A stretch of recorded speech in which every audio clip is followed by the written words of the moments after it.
Hello, இந்த பக்கம் நான்டா, அந்த பக்கம் எவன்டா? நான் யாருன்னு உன்னால கண்டுபிடிக்க முடியாது. நான் சொல்றத ஒரு நிமிஷம் கேளு. ஏன் கண்டுபிடிக்க முடியாது? முடியுமே. எப்படி? உன் ஆதார் கார்டை எனக்கு போட்டோ பிடிச்சி அனுப்பு, நீ யாருன்னு சொல்றேன். எனக்கு ஒரு 1,00,000 ரூபாய் தேவைப்படுது தம்பி, அனுப்பி வைக்கிறியா? எது 1,00,000? டேய், யாரா நீ?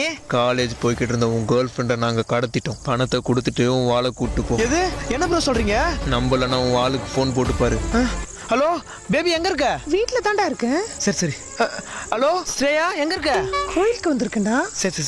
ஹலோ ஸ்வேதா, எங்க இருக்க? உன்னை யாராவது கடத்தினாங்களா? என்னையா? நான் வீட்ல இருக்கேன்டா. சரி. ஹலோ ப்ரோ, எத்தனாவது கேர்ள் ஃப்ரெண்டுன்னு தெரியல, கொஞ்சம் அவங்க பேர் கேட்டு சொல்றீங்களா? எது? பொண்ணு பேர் பிரியாப்பா. பிரியாவா? M பிரியாவா, S பிரியாவா? உனக்கு மொத்தம் எத்தனை கேர்ள் ஃப்ரெண்ட்ப்பா? மொத்தம் 12 பாஸ். நீ ஒன்று பண்ணுங்க, 12 பேரை மெயின்டைன் பண்றது எனக்கு ரொம்ப கஷ்டமா இருக்குது. ஒன்னு இருந்தா போதும், பேலன்ஸ் 10 நாளைக்கு தூக்கிடுங்க. ரவுண்டா 10 லட்சமா குத்துறேன்.